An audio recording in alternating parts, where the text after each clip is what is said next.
दातन हाथी लात। कहावत सुनी कि नहीं आप लोगों ने? नहीं, हम सुनाएंगे। हमारे बुजुर्ग लोग कहावत कहा करते थे कि बातन हाथी पाइए बातन हाथी लात, अर्थात आप अपनी बातों से, अपनी वाणी से हाथी दान में पा सकते हैं और आपकी वाणी के कारण ही हाथी के पांव के नीचे आपको दबाया भी जा सकता है। सजा दे दी जाएगी, बहुत खराब बोलता हाथी के पांव के नीचे दबा दो उसको। तो बातन हाथी पाइए और बातन हाथी लात। ये वाणी जो है ना मेरी माँ, इससे सब कुछ मिलता है। मान सम्मान भी इसी से मिलता है, अपमान भी इसी से मिलता है। तो क्या पाना है वो आप देख लीजिए। भगवान श्री कृष्ण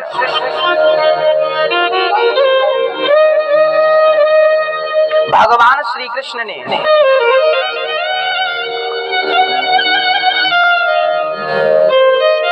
बांसुरी लेकर ये सिद्ध किया है कि आपको सदा मधुर बोलना है। भगवान कृष्ण के मंदिर में जाएंगे तो कृष्ण के साथ दर्शन किसका होगा? बांसुरी का। बांसुरी के दर्शन का आशय क्या है, अर्थ क्या है कि हमें जीवन में बोलना किस प्रकार है? बंसी की तरह। बंसी कैसा बोलती है? मीठा बोलती, ऐसा बोलती है कि दुष्ट को भी भला अच्छा लगता है और सज्जन को भी अच्छा लगता है। जीवन में हमेशा ऐसा ही बोलना चाहिए। आप अपने नौकर से भी बात कर रहे हैं, काम वाली बाई से भी बात कर रहे हैं, तो प्यार से बोलो ना भाई, क्या घट रहा है? आप लोग जब अपने से बड़ों से बात करते हैं ना, तब भला बोलते हैं आप लोग। वीआईपी है, कोई पार्टी है, नेता लोग हैं, तो फिर हाथ तो हाथ जोड़ो।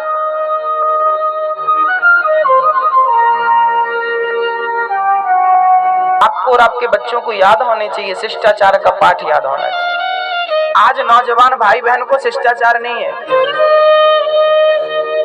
आजकल के नौजवान 15-15 साल के बच्चे सिगरेट पीते हैं, खड़े होकर के सड़क के किनारे, वहां से उनके बुजुर्ग निकल रहे हैं। कोई डर नहीं किसी का, कोई भय नहीं किसी का। ऐसे में थोड़ी चलता है, ऐसे में सत्यानाश हो जाएगा, सब कुछ नष्ट हो जाएगा। डर के भय बिनु होई न प्रीत, विनय न मानत जलधि जर गए 3 दिन बीत, बोले राम सकोप तब भय बिनु होई न प्रीत। समुद्र के सामने 3 दिन तक राम जी हाथ जोड़े खड़े रहे कि भाई रास्ता दे दे, हम लंका चले जाएं। समुद्र हाथ जोड़ना नहीं सुना, तब राम जी ने बाण निकाला, एक ही बाण में पूरा समुद्र सुखा दूंगा। और जब बाण निकाला तो समुद्र आ गया, महाराज महाराज महाराज महाराज। भगवान बोले पहले ही मान गए होते तो महाराज महाराज ना करना पड़ता। तो ये दुनिया जो है ना, ये भय भी जरूरी है, डांटना भी जरूरी है। भगवान श्री कृष्ण को मारने के लिए सबसे पहले कौन आया? आप बताओ। श्री कृष्ण को मारने सबसे पहले कौन आया था? कौन? जोर से बोलो, कौन आया था? पूतना। ये पूतना कौन थी? ये पूतना एक स्त्री, हम कहें कि ये स्त्री थी ना। यदि हम इसका आध्यात्म सब्जेक्ट देखें तो पूतना कोई स्त्री नहीं थी, पूतना अविद्या थी। क्या थी? बोलो। अविद्या। कृष्ण ने पूतना को नहीं मारा, कृष्ण ने सबसे पहले अपनी अविद्या को मारा। अविद्या जब मर गई उसके बाद फिर कंस मरा है आखिरी में। इसका अर्थ क्या है? जीवन में जब तक आप अपनी अविद्या, अविद्या मीन्स अज्ञान, अविद्या, जब तक आप अपने अंदर की अविद्या को नहीं मार डालेंगे तब तक आप जीवन में तरक्की नहीं कर पाएंगे। बड़े बड़े पद जो चाहते हैं, जिस उपलब्धि को हासिल करना चाहते हैं, वो उपलब्धि नहीं प्राप्त कर पाएंगे तब तक, बोले जब तक अपनी अविद्या को नहीं मारेंगे। अविद्या बोले तो नेगेटिविटी भी कह सकते हैं, नकारात्मक सोच, नेगेटिव सोच, नेगेटिव थिंकिंग अविद्या है। जब तक आप अपने नकारात्मकता को समाप्त नहीं करेंगे, अपने डर को समाप्त नहीं करेंगे, तब तक आप अपने लक्ष्य की ओर बढ़ नहीं पाएंगे। जब भी आप कोई अच्छा सोचते हैं तो आपके ने 2 पहलू सामने खड़े हो जाते हैं। हमें ये वस्तु, हमें ये करना, हमें ये बनना है या ये चाहिए हमें ये यहाँ तक पहुंचना, तो आपके अंदर दो बातें आती हैं। एक तो हमें वहां तक पहुंचना है, दूसरा क्या हम वहां तक पहुंच पाएंगे, ये प्रश्न खड़ा हो जाता है। क्या हम वहां तक पहुंच पाएंगे? हमें IAS IPS बनना है, हमें CA बनना है, तो पहला तो ये है कि हमें CA बनना है, दूसरा ये है कि क्या हम CA बन पाएंगे। उसमें तो बड़ी टफ पढ़ाई होती है, बहुत मेहनत करनी पड़ती है। हमें PhD करना है, पहला पहलू तो ये हो गया कि PhD करना है। दूसरा पहलू ये हो जाता है, हर जीवन में, हर व्यक्ति के जीवन में ये प्रश्न खड़ा होता है, क्या हम PhD कर पाएंगे? ऐसा तो नहीं कि बीच में जो व्यक्ति ये लेके चलता है क्या हम कर पाएंगे, वो व्यक्ति नहीं कर पाएगा। जब तक आप अपने क्या हम कर पाएंगे इस चीज को समाप्त नहीं करेंगे, तब तक आप अपने लक्ष्य को कभी प्राप्त नहीं कर पाएंगे। यही कृष्ण हमें सिखाते हैं कि पहले अपनी अविद्या को मिटाइए, अपनी अविद्या को नष्ट करिए, नकारात्मकता को समाप्त करिए। मैं ये नहीं कर पाऊंगा, ये चीज समाप्त करिए। आप सब कुछ कर पाएंगे, ये जगाइए। सब कुछ कर पाएंगे आप सब कुछ करने की ताकत रखती हैं मेरी माँ। हार जाने वाला व्यक्ति परेशान है, कोशिश करने वाला परेशान नहीं है। भगवान श्री कृष्ण ने पूतना को कैसे मारा? पूतना आई, अपने स्तनों में जहर भर के आई है। अच्छा, ये अविद्या ना जहर भर के आती है। जब आप कोई भी काम करते हैं तो हजार बुरे ख्याल आते हैं, ये फिर वो, ये करेंगे तो ये, यदि एक भी मार्क्स से एक भी नंबर कम आया तो कहीं ये ना बर्बाद, कहीं वो, क्या क्या नहीं सोचते। आप बिजनेस चालू करते हैं तो उसके नेगेटिव पॉइंट बहुत देखते हैं, पॉजिटिव तो देखते ही नहीं आप। ये हो जाएगा तो ये, फिर ये हो जाएगा तो ये, कई फिर लोग मिल जाते हैं, अच्छा तुम ये कर रहे हो, अरे कर नहीं पाओगे, मार्केट बहुत डाउन चल रहा है, तुम्हारे बस का नहीं। CA कर, अरे CA क्या ले लिया तुमने, तुमको PhD करनी चाहिए, यहाँ करना चाहिए, क्या कर रहे हो तुम, CA का किसने बोल दिया।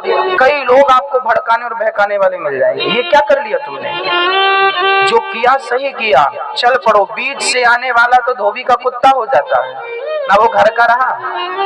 फिर सफलताएं हर जगह है, बस लक्ष्य बनाकर चल पड़ो।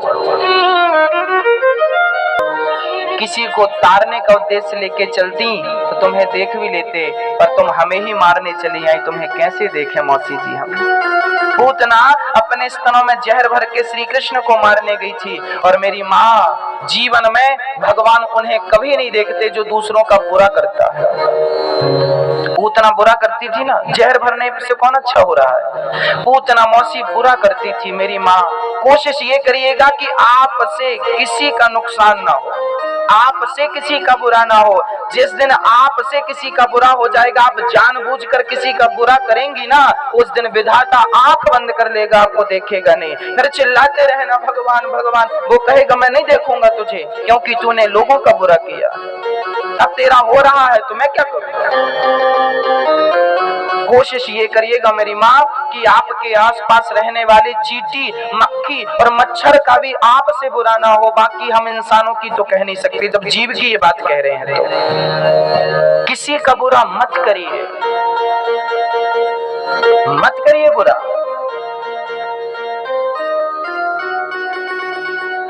क्या होगा? जितना हो सके भला करिए, घर बसाना सीखिए, घर उजाड़िए मत। मिलता है भक्तों, देर सवेर फल मिलता है। आप लोग जानकार हैं, जान जाइए। भगवान श्री कृष्ण पूतना को देखते हैं, नेत्रों को इसलिए भी बंद कर लेते हैं क्योंकि पूतना का तन तो सुंदर था। पूतना को देखकर भगवान ने देखकर आंख इसलिए बंद कर ली क्योंकि पूतना का तन सुंदर था। क्या सुंदर था? तन, परंतु मन सुंदर नहीं था। तो तन को सुंदर बनाने से काम नहीं बनेगा, मन को सुंदर बनाएंगे तो काम बनेगा। भगवान यही कहते हैं कि मुझे तन की सुंदरता चाहिए ही नहीं, मन की सुंदरता देखता हूँ। मन निर्मल मन जन सो मोहि पावा, मोहि कपट छल छिद्र ना भावा। मुझे तन नहीं मन प्यारा है। इसलिए आप लोग तन को नहीं, मन को सजाना शुरू कर दीजिए, मन का श्रृंगार करना शुरू कर दीजिए। मन कैसे सजेगा, मन का मेकअप कैसे होगा? बोले निर्मल मन जन सो मोहि पावा, मोहि कपट छल छिद्र न भावा। ये जो कपट है ना हम सबके भीतर, आपके अंदर है कि नहीं कपट?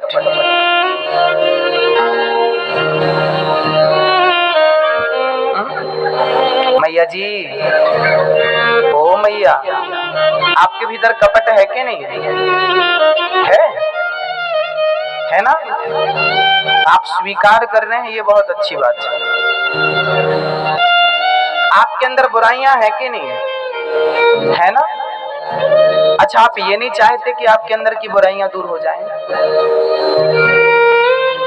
चाहते हैं ना? आपको बात बात में गुस्सा भी आता है। गुस्सा आता है केवल 2 मिनट या 5 मिनट के लिए, पर उस 5 मिनट में वो ऐसी आग लगा के जाता है कि वो 5 दिनों तक माहौल बिगड़ा रहता है।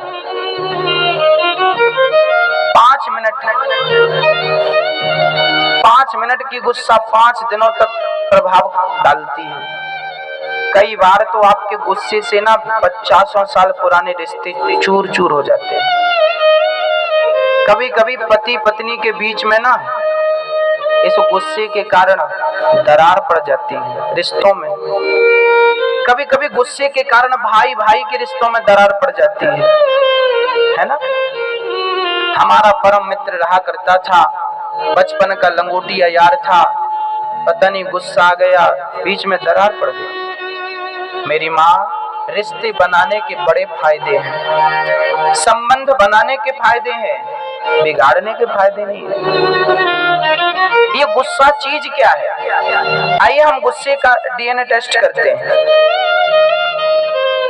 इसकी जड़ में चलते हैं। गुस्सा क्यों आता है? आप में से जिन जिन को गुस्सा आता है, लगभग सबको ही आता होगा। गुस्सा क्यों आता है? पहले हम क्यों का उत्तर जानते हैं। बताइए गुस्सा क्यों आता है? बताइए आप, गुस्सा क्यों आता है? जब आपके मन का नहीं होता, आपके मन का हो गया, गुस्सा नहीं आएगा। आपके मन का नहीं हुआ, गुस्सा आएगा। पति ने आपकी बात सुन ली, अच्छा लग रहा है, पति नहीं सुनी, गुस्सा आ गया। सास ने आपकी बात मान ली, अच्छी है सास, नहीं मानी, गुस्सा गया, बुरी है। बहू आपके चाहने से, आप चाहती हो कि हमारे पास ये हो, वो हो, ये मिले, वो मिले, क्या होता है? सच्ची बात ये है, आप मानो ना मानो, हमारे चाहने से कुछ नहीं होता। जो होना है वो ऑलरेडी पहले से मंजूर है। कई बार हमको लगता है कि हमारी बेटी का विवाह यहाँ ना होता, यहाँ हो जाता तो बेटी सुखी रहती, लेकिन तुम्हारे चाहने से तो तुमने, हर पिता अच्छा ही चाहता कि मेरी बेटी अच्छी जगह जाए, पर कभी कभी निर्णय गलत हो जाता है, गलत घर मिल जाता है, गलत आदमी मिल जाता है, बेटी को परेशान करता है। कोई बाप ये थोड़ी चाहेगा कि मेरी बेटी परेशान रहे ससुराल में, पर कभी कभी हो जाता है। सब कुछ देख के किया था, सब बिगड़ के उल्टा हो गया। इसका अर्थ है कि आपके चाहने से कुछ नहीं हो रहा है। आप तो चाह रहे हैं ना कि आपका बेटा अच्छा बने, संस्कारी बने, पर वो बिगड़ता जा रहा है। इसका अर्थ है कि आपकी इच्छा से ये सृष्टि नहीं चल रही है, आपकी इच्छा से ये संसार नहीं चल रहा है। इस सृष्टि को चलाने वाले ईश्वर हैं, ये सृष्टि उनकी इच्छा से चल रही है। इसलिए हम तो आपसे निवेदन ये करेंगे कि आप अपनी इच्छा ही समाप्त कर दीजिए। भगवान ने आपको ये नहीं कहा कि तुम कोई इच्छा रखो, भगवान केवल गीता में ये कहते हैं कि तुम कर्म करो, हम फल देने वाले हम बैठे हैं, तुम कर्म करते रहो, फल हम देते रहें। कर्मण्येवाधिकारस्ते मा फलेषु कदाचन। जब ये बात आपकी खोपड़ी में चढ़ जाएगी कि सब कुछ ईश्वर करता है, हम कुछ नहीं करते, तब फिर आप अपनी इच्छाएं ज्यादा नहीं करेंगे, और ज्यादा इच्छाएं नहीं होंगी तो गुस्सा नहीं आएगा। क्रोध उनके जीवन में कभी नहीं आता जो ये बात मानते हैं कि सब कुछ भगवान की मर्जी से हो रहा है। जो लोग ये मान बैठते हैं कि ये सब कुछ हम कर रहे हैं, वहां गुस्सा आता है। आप कभी ये गलतफहमी मत पालिए, ये सब कुछ किसकी मर्जी से चल रहा है? ईश्वर की मर्जी। जो भी अच्छा हो रहा है वो ईश्वर की मर्जी से, जो भी बुरा हो रहा है सब उसकी मर्जी से हो रहा है। बस आप अच्छा कर्म करते रहिए, आप किसी का गला ना दबाइए, आप किसी के साथ बुरा ना करिए, बस अच्छा कर्म आप करते रहिए। मैं आपको विश्वास दिलाता हूं कि यदि आपने सबके साथ अच्छा किया है तो सब मिलकर आपके साथ भले बुरा करें, पर विधाता आपके साथ बुरा होने नहीं देगा। निर्णायक वो है, किसी के चाहने ना चाहने, सोचने ना सोचने से कोई फर्क नहीं पड़ता। इसलिए आप से प्रार्थना है, अपने गुस्सा को, अपने क्रोध को समाप्त करना हो, उसका मात्र एक ही उपाय है कि आप ये भाव बना लीजिए कि ये सब कुछ ईश्वर की मर्जी से हो रहा। द्रौपदी के 5 बच्चे मर गए। किसने मारा था? किसने मारा था? दूसरे दिन की कथा में बोला था हमने, अश्वत्थामा ने मारा। बचा सकते थे पर नहीं बचाया। क्यों? क्योंकि होनी यही थी, जो होनी है उसे विधाता भी टाल नहीं पाएगा। होनी तो होके रहे, अनहोनी ना हो। और जाको राखे साइया, मार सके ना कोई। तो आप ये समझिए कि जो हो रहा है, यदि मेरे पांव में चोट लग गई, कांटा लग गया, आज मुझे बुखार आ गई, इसमें भी कोई ना कोई विधाता की मर्जी है, इसमें भी कोई ना कोई अच्छाई है। कई बार हमें क्या लगता है कि हमारे साथ बुरा हो रहा है, हम गलत हो रहा हमारे साथ। नहीं, आपके साथ कुछ भी गलत नहीं हो रहा। यदि उस प्रकार का गलत हो रहा है कि परिवार आपके साथ कुछ गलत करता है तो उसकी आप आवाज उठाइए। पर मैं आध्यात्म बात कर रहा हूँ, मेरी इन बातों को सांसारिक बातों पे ना लिया जाए। जो होता है अच्छे के लिए होता है। कई बार हमें क्या लगता है भगवान हमारे साथ गलत कर रहे हैं, हम बड़े गरीब हैं, हम रोटी भी नहीं मिली, गलत हो रहा हमारे साथ। नहीं, गलत नहीं हो रहा, अच्छा हो रहा। एक बार कहा, आपने कहानी सुनी होगी बचपन में, एक बार बादशाह का अंगूठा कट गया। अच्छा, सभा में राजा ने कहा, बीरबल देखो मेरा अंगूठा कट गया। बीरबल ने कहा, जो होता है अच्छे के लिए होता है, अच्छे के लिए। राजा को बड़ा बुरा लगा, मेरा अंगूठा कट गया, कह रहा जो हो रहा अच्छे के लिए हो रहा, बंद करो जेल में इसको। सिपाहियों को आदेश दिया, बीरबल को जेल में बंद कर दिया, जेल में। एक दिन राजा का मन हुआ जंगल चले शिकार खेलने, सेना को लिया, जंगल गया, जंगल में रास्ता भटक गया, राजा अकेले जंगल में। भीलों ने राजा को पकड़ लिया और भीलों ने कहा कि हम लोग साल में एक बार पुरुष बलि चढ़ाते हैं, नर बलि चढ़ाते हैं, आज ये मिला है इसको चढ़ाएंगे। अब राजा का सिर झुकाया और खड़ग लेकर और पकड़ के सिर काटने लगे तो पीछे से बोला, इसका सर मत चढ़ाओ, इसकी बलि देवी स्वीकार नहीं करेगी क्योंकि इसकी ऑलरेडी बलि चढ़ चुकी है। बोले क्यों? बोले ये पहले से कट चुका है, इसका देखो अंगूठा नहीं है। जिसके अंग भंग होते हैं उसकी बलि हम नहीं चढ़ाते, जो संपूर्ण होता है, स्वस्थ, कोई भंग ना हो अंग, उसकी बलि चढ़ाएंगे। अब राजा का अंगूठा कटा था तो उसकी बलि कैंसिल कर दी। भीलों ने कहा जाओ तुम काम के नहीं हो, हमारी देवी तुम्हारी बलि स्वीकार नहीं करेगी। अब राजा को समझ में आया, राम राम, आज ये अंगूठा नहीं कटा होता तो सिर कट जाता। बीरबल ने सच कहा था, जो होता है अच्छे के लिए होता। राजा दौड़ा दौड़ा गया और बीरबल को जेल से मुक्त किया, गले से लगाया। राजा ने कहा कि महाराज, राजा ने कहा बीरबल एक बात समझ में नहीं आई, आपने कहा कि जो होता अच्छे के लिए होता, ये तो मैंने देख लिया, पर मैंने तुम्हें जेल में बंद किया, तुम महीने भर से जेल में हो, इसमें तुम्हारे साथ क्या अच्छा हुआ? तुम्हारे साथ तो बुरा हुआ कि नहीं? तब बीरबल ने कहा मेरे साथ अच्छा हुआ। कैसे? बोले मैं भी आपके साथ होता जंगल में, और आप तो बच गए थे क्योंकि अंगूठा कट गया था, पर मैं तो साबुत था ना, मेरा तो सिर कट जाता। तो मेरे साथ भगवान ने मुझे जेल में बंद किया, उसमें मेरी भलाई थी, और आपका अंगूठा कटा उसमें आप भलाई थी। ईश्वर जो करता है उसके हर विधान में भक्त की भलाई होती है। ईश्वर के हर विधान में हमारी भलाई छिपी है। आप माने ना माने, स्वीकार करें ना करें, ईश्वर कभी कभी हमें लगता है कि यार ये काम हो जाता तो हम बड़े सक्सेस हो जाते ना। जो नहीं हुआ उसका शोक मत करिए, जो सामने है उसको प्राप्त करिए। जो गया कल की चिंता हमें नहीं, बीते हुए कल का शोक नहीं करना चाहिए, और आने वाले कल की ज्यादा चिंता नहीं करनी चाहिए। प्रेजेंट में, वर्तमान में आनंद से जीवन यापन करना चाहिए। शास्त्र कहते हैं जिसका प्रेजेंट अच्छा होता है, वर्तमान अच्छा होता है, उसका फ्यूचर अच्छा हो जाता है, भविष्य अच्छा होता है। इसलिए वर्तमान को अच्छा बनाइए, भविष्य अपने आप अच्छा बन जाएगा। कई बार आप भविष्य को अच्छा करने के लिए वर्तमान को बिगाड़ लेते हैं। मेरा रिजल्ट अच्छा आएगा कि नहीं, मेरा रिजल्ट अच्छा आएगा कि नहीं। अच्छा, कल की सोचते सोचते ना आप लिख नहीं पाते, हाथ कांपने लगते हैं, चिंता में व्यस्त हो जाता है, माइंड डाइवर्ट हो जाता है यहाँ वहां। कल की फिक्र करो ही मत, प्रेजेंट में रहो। आज अच्छा करो, आज अच्छा है तो कल भी अच्छा है, आज बुरा है तो कल बुरा है। भविष्य कब बिगड़ता है? बोले वर्तमान बिगड़ता है तो भविष्य बिगड़ता है। वर्तमान नहीं बिगड़े तो भविष्य कभी नहीं बिगड़ेगा, याद रखिएगा, ये बात नोट करके रखिएगा। इसलिए वर्तमान को खुशहाल बनाइए, भविष्य खुशहाल है। वर्तमान बिगड़ा तो भविष्य बिगड़ेगा, इसलिए इन बातों का ख्याल आपको रखना होगा। भगवान ने पूतना मौसी को, स्तनों में जहर था, भगवान ने जहर पिया। पूतना ने तन को सजाया, मन को नहीं, भगवान ने देखा नहीं, पूतना का जहर पी लिया।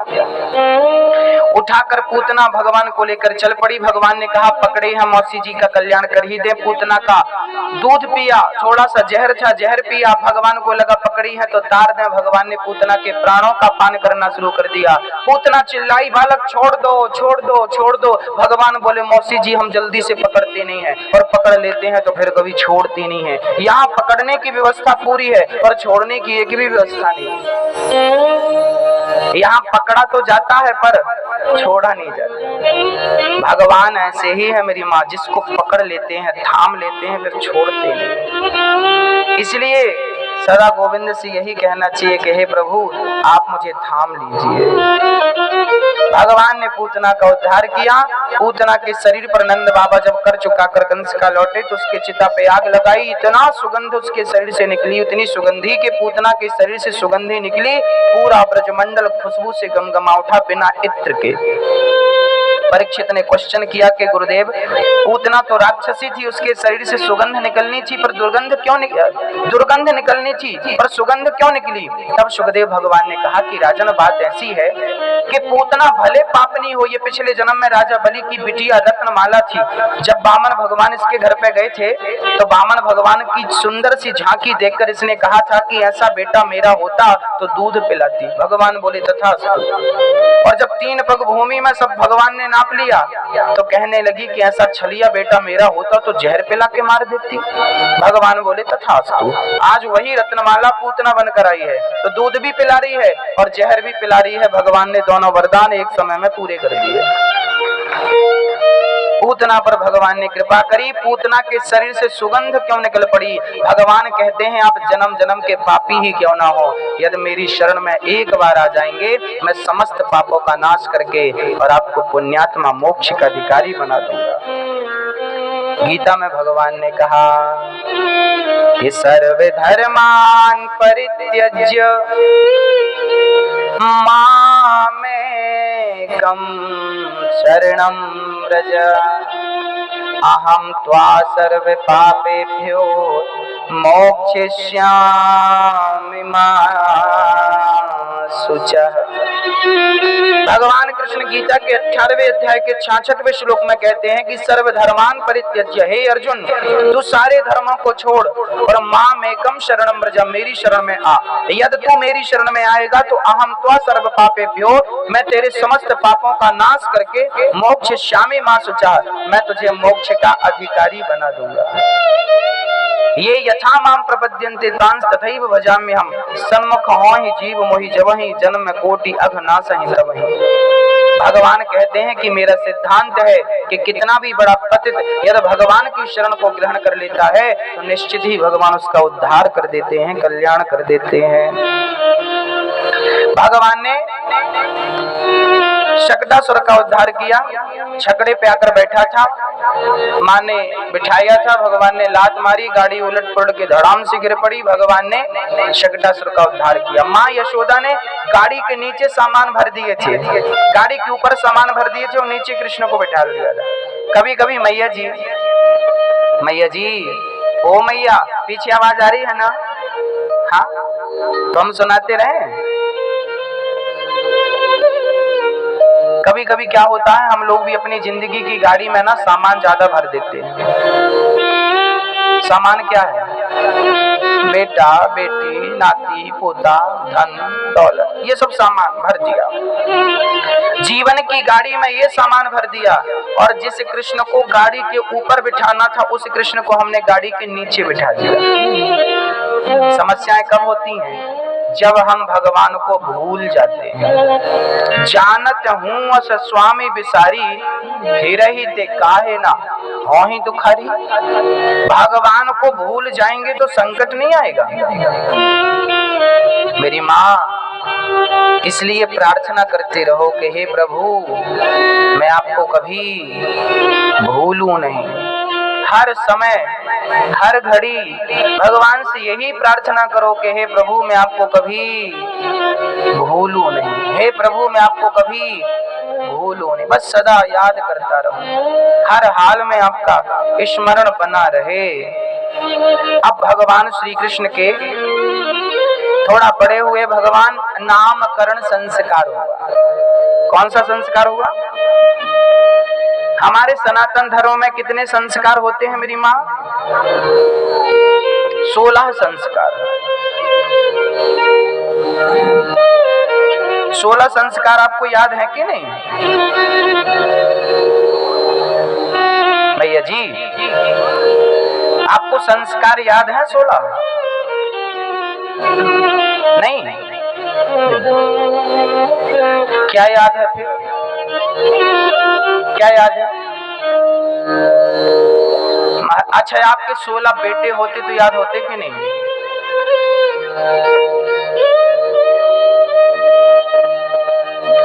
सबकी ससुराल कहाँ है ये भी याद होता, सबके बच्चे कितने हैं ये भी याद है। बूढ़ी बूढ़ी माता यही तो गिनाती है, महाराज हमारे 6 नाती हैं, इतनी बहुएं हैं, 4 घर भी हैं, 4। बुढ़ापे में बूढ़ी माँ पता नहीं कब मर जाए, ये घर गिना रही है। राम राम कब जपोगी? घर बांध के ले जाना, वहीं रहना उसी घर पे। राम जी कब याद आएंगे मेरी माँ? नाती पोता याद है, भगवान याद नहीं है। कितनी विडंबना है मेरी माँ, कितनी विडंबना। जिसे याद रखना चाहिए वही भूल गया और जिसे भुलाना था वो याद है, भरपूर याद है। एक लड़की थी, उसकी शादी फिक्स हो गई। लड़का अपने दोस्तों के संग आया अपने होने वाली पत्नी को देखने के लिए। लड़का अपनी होने वाली पत्नी के लिए बढ़िया सी अंगूठी लेके आया और लड़का ने अपनी होने वाली पत्नी को अंगूठी पहनाई। लड़का चला गया। अब लड़की अपनी सहेलियों को दिखा रही है, देखो देखो मेरे होने वाले पति, अंगूठी दी, अंगूठी देखो कितनी बड़ी, इतनी बड़ी, सोने की पूरा 24 कैरेट की। हाँ, एक संत जी वहां से निकले। संत जी को हंसी आई उस लड़की को देखकर। लड़की ने कहा, महात्मा जी आप हमें देखकर क्यों हंस रहे हैं? तब संत जी ने बहुत बढ़िया बात कह दी। संत जी ने कहा, बेटी ये क्या कर रही है? बोले महाराज मेरे होने वाले पति ने मुझे अंगूठी दी, देखो आप भी। संत जी बोले पागल, जिसने तुझे अंगूठी दी वो तो याद है, पर जिसने तुझे उंगली दी उसे तू भूल गई, इसलिए मुझे हंसी आ रही। आपको किसी ने हार दे दिया पहनने के लिए तो हार देने वाला याद है, पर हार पहनने के लिए गला जिसने दिया है आप उसे ही भूल गए। कितनी बड़ी विडंबना। ये दुनिया याद है तुम्हें, बुढ़ापे में नाती पोता बहू बिटिया घर मकान सब याद है, पर जिस विधाता ने तुम्हें ये सब कुछ दिया है उसी को आप भूल गए। अरे बुढ़ापे में तो याद कर लो मेरी माँ, बुढ़ापे में तो उसका भजन कर लो। अब नहीं करोगी तो कब करोगी? बुढ़ापे के बाद सीधे मौत आएगी, लड़कपन फिर नहीं आएगा वापस। आपको ये लग रहा हो कि हम फिर से बच्ची हो जाएंगी, तो मर के ही संभव है, जिंदा संभव नहीं है। हाँ, यहाँ जितनी मेरी माँ बहन बैठी हैं, दादाजी बैठे हैं, थोड़ा सावधान रहिए आप लोग, और सब लोग सावधान रहिए। मुझे भी सावधान रहना पड़ता है। मैं भी रोज सवेरे उठ के भगवान की पूजा इसलिए करता हूँ कि मर गए तो, इसलिए पूजा पाठ कर लो। हाँ, पुण्य करके मरेंगे, पाप करके तो नहीं मरेंगे। श्वासों का भरोसा नहीं है, कौन सी श्वास आखिरी श्वास हो जाए, इसलिए मरने की तैयारी हम रोज करके रहते हैं। सोने के पहले भी भगवान को याद करते हैं कि रात में ही निपट गए तो अपने राम को याद कर लो कि राम जी याद करना है आपको, मरे तो अपने पास बुलाना, यमराज के पास मत भेज देना, मैं आपके बिना रह नहीं पाऊंगा। और सवेरे उठते फिर याद करते हैं कि प्रभु रात को याद किया था तो पूरी रात चार्ज रहा, अब सवेरे याद करता हूँ तो दिन भर चार्ज रखना मुझे बस। तो सुबह का पूजन दिन भर चार्ज रखता है और रात का भगवान का स्मरण रात भर चार्ज रखता है। तो हम तो मरने की तैयारी 24 घंटे करके रखते हैं, अभी मौत आ जाए अभी चले जाएंगे, और रोएंगे नहीं कि मरते रोए रोए मरेंगे, नहीं, पागल थोड़ी है। हमने तो अपनी तैयारी कर रखी है, अनिरुद्धाचार्य ने अपनी तैयारी कर ली है, मृत्यु से डरने की जरूरत नहीं। मौत आए तो अभी तैयार है, सब पूरी तैयारी है। आप अपनी देख लो कितनी तैयारी है आपकी। हाँ, अभी भी तुम गिना रही हो मेरा नाती मेरा पोता, ये तैयारी है तुम्हारी, ले जाना बांध के। हाँ। मेरी माँ, उस कन्हैया को मत भुलाइए जिसने सब कुछ दिया है, सुंदर तन दिया, सब कुछ दिया, वाणी दी। हाँ? उस कन्हैया को मत भुलाइएगा। भगवान कृष्ण के संस्कार हुए, हमारे सनातन धर्म में 16 संस्कार होते हैं। मधुर बोलना, मीठा बोलना भी एक संस्कार है, अपने से बड़ों का सम्मान करना भी एक संस्कार है, सच बोलना भी आपके संस्कार है ना। इनके अतिरिक्त 16 और है। पहला संस्कार क्या है हमारे सनातन धर्म का? गर्भाधान संस्कार। दुनिया जिसे भोग कहती है, दुनिया जिसे भोग की दृष्टि से देखती है, हमारी संस्कृति उसे संस्कार कहती है। गर्भाधान संस्कार, पिता के द्वारा माँ जब गर्भवती होती है तो वो गर्भाधान संस्कार होता है। इसलिए कहते हैं कि अच्छा पुत्र पाने के लिए माँ बाप को धर्मात्मा होना चाहिए।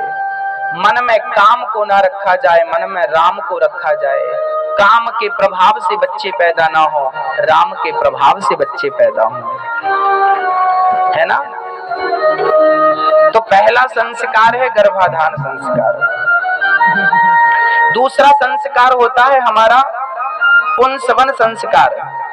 जब बच्चा माँ के गर्भ में 3 महीने का हो जाता है, जब बच्चा माँ के गर्भ में कितने महीने का, देखिए हमारे संस्कार भी कितने वैज्ञानिक हैं।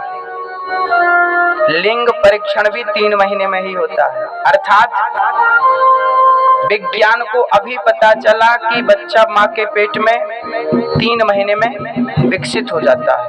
और हमारे संतों ने पहले ही बता दिया था कि पुंसवन संस्कार, बच्चा जब गर्भ में 3 महीने का गर्भ हो जाए तो पुंसवन संस्कार होता है। बोले क्या संस्कार है ये? बोले 3 महीने का बच्चा जब पेट में हो जाता है तब लोग अपने घर पे भजन कीर्तन रखते हैं और सबको सूचना देते हैं कि आज हमारी बहू गर्भवती है और देखो हमारे घर पे बाल गोपाल आने वाले हैं। 3 महीने बाद समाज को सूचना दी जाती है कीर्तन भजन के साथ, सीताराम जप के।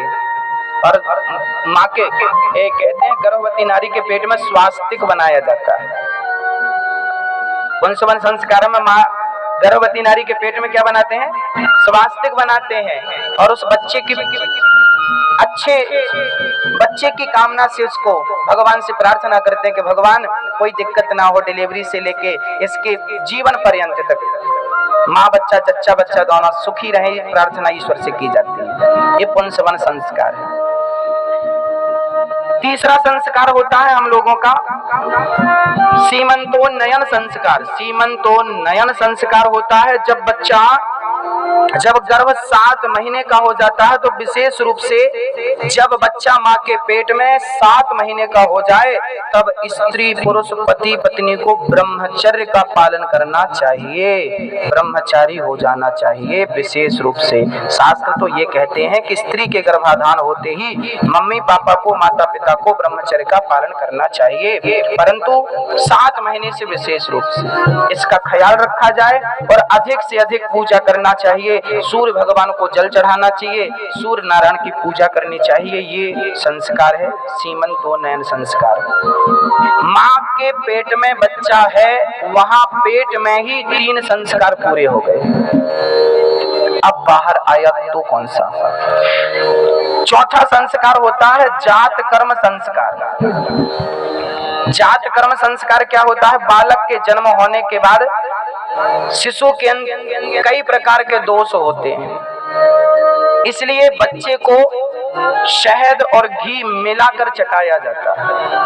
शहद और घी जहर होता है, यूं तो जहर होता है, पर जन्म लेते ही बच्चे को जात कर्म संस्कार में घी और शहद चटाने की वर्षों पुरानी परंपरा है। वो बच्चे के अंदर जब वो जहर और शहद और घी यूं तो जहर होता है, मिक्सचर कर दो ना तो दोनों जहर हो जाता है, पॉइजन होता है, परंतु उस बच्चे को शहद के साथ घी मिला के दिया जाता है ताकि उसके अंदर जो माँ का पानी चला गया है, गंदा पानी माँ के पेट में, कभी कभी डॉक्टर बोलता है ना पानी चला जाता है, तो जो दोष बच्चे के भीतर हो जाते हैं वो शहद और घी चटाने से दोष समाप्त हो जाते हैं। ये बच्चे के जन्म के बाद कराया जाता है। ये संस्कार है, जात कर्म संस्कार बोलते हैं इसको। 5वां संस्कार होता है नामकरण संस्कार। जब बच्चा कुछ दिनों का हो जाए, 1 महीने के बाद जब आपके घर का सूतक पूरा हो जाए, कभी कभी मूल पड़ जाते हैं तो मूल 27 दिन के होते हैं बड़े, वो जब मूल की पूजा हो जाए, पंडित जी के द्वारा सब पूजा हो जाए, उसके बाद ब्राह्मणों को बुलाकर पंचांग दिखाना चाहिए कि हमारा बेटा इतने बज के इतने मिनट में पैदा हुआ है, इसका नाम क्या होना चाहिए। पंडित जी बताएंगे कि आ से है, कि का से है, कि फा से है, कि बा से है, वो आपका नाम होगा, वहां से आपका नाम रखा जाएगा। वो नामकरण संस्कार है।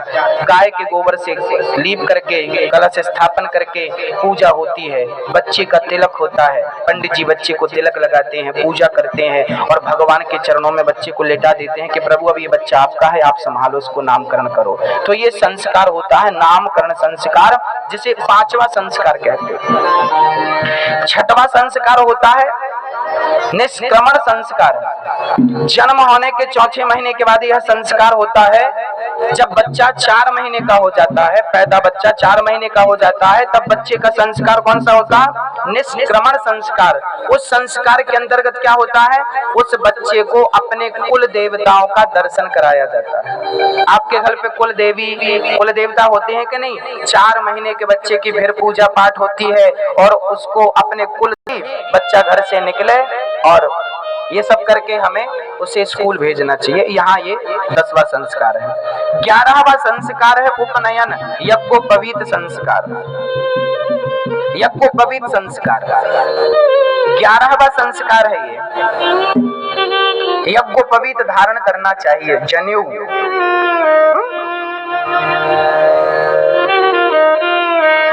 जनेऊ पहनाने का बच्चों को संस्कार होता है। 12वां संस्कार होता है वेदारंभ संस्कार। जब बालक लगभग समझदार हो जाए तब बच्चे को वेद पढ़ने के लिए कहना चाहिए, क्योंकि जब वो गुरुकुल जाता है ना तो सबसे पहले उसे नीचे की चीजें बताई जाती हैं, व्याकरण वगैरह पढ़ाई जाती है। जब व्याकरण आदि हो जाती है तो फिर वेद पढ़ाई जाती है, क्योंकि वेद आखिरी सब्जेक्ट है ना।